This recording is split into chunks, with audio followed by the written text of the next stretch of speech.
Christmas for me, like most kids, has always been a special time of year, and that's mostly because of my mother, Angela. Each year, she transformed our home into a winter wonderland. It was completely over the top and absolutely wonderful. The Christmas decorations would start going up in September. From floor to ceiling, no room was skipped. There were nearly 60 Christmas trees in our home. Yep, you heard me right, 60 trees. We practically had everything but a real reindeer.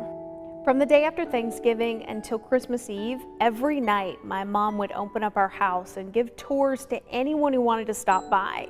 I was usually dressed as an elf or baking cookies to hand out, and even my mom's dog Mystic got in on the fun. It's no wonder my mother loved Christmas so much. She was born on Christmas Eve in 1969, and the running joke in our family was, since my grandmother brought her home that night and put her next to a tree, it was the first thing she saw and fell in love with. My mom was an incredibly talented floral designer and decorator, and she had this incredible smile and goofy sense of humor. But she also battled depression my whole life. When the alcohol addiction set in my later teen years, things got really dark, and eventually she lost her spark. My mom ended up committing suicide in January of 2013. She was cremated, and for the past 5 years, I haven't really known what to do with the ashes. But that was until I found out about the work that Darby Andrews is doing down in Girdwood. So you can see here, you can pick your colors. Any color variation is possible. And then ash is added, and all the white in the ornaments here is the ash and the cremains. I kind of like the shape, the one that's a little bit heavier on the bottom. Heavier on the bottom, yeah. Kind of like the teardrop. Mm-hmm. Yeah, I do. I like that one. Started with pets, and then you know, friends started passing, so I'd offer to make a pendant or something that they could keep close to their heart. And so I offered to make a little jar for someone, a little urn type thing, and that's when the pendants and stuff kind of came out of that. Tried playing different mediums and actually trapping it in the glass as opposed to something that had a lid. All right. Thank you, Great Spirit, for this day of creation, this day of service.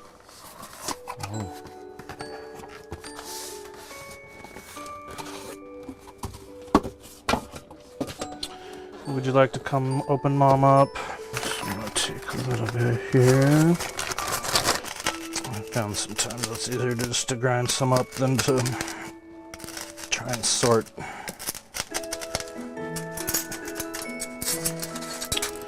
This one will stay that color.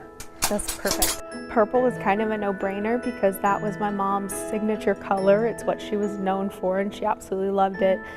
She would also partner it with just loud, obnoxious green, and green also represents mental health issues, which she did, mental health awareness, and she certainly did have some mental health issues. Put lots of love and light into it. Depending on if the colors are on the outside of the tube or on the inside, that adds a lot of time to it. It's hard to say because I don't keep time in the studio. I work until I'm happy with it, and I don't think about time. Time is irrelevant in the studio. It's cool to be part of the process too, you know? It's pretty powerful, man. It's pretty powerful. You know, being entrusted with somebody's loved ones remains. Treat them with respect and try to, you know, when I make a piece of tubing for something, for a project, I'll use all of it, you know, on that project. It's the perfect way to honor her because she wanted to be spread in the ocean, but I just wasn't ready for that. And now I can do that for her because I have something that's going to help me, and, you know, I'll be able to remember her that way.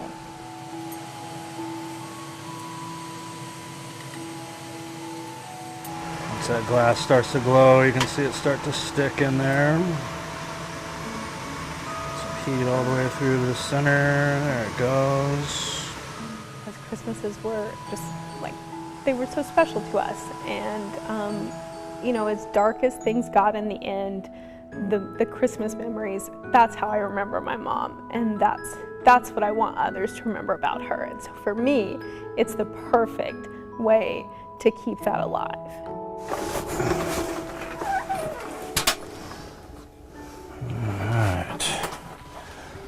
It's perfect.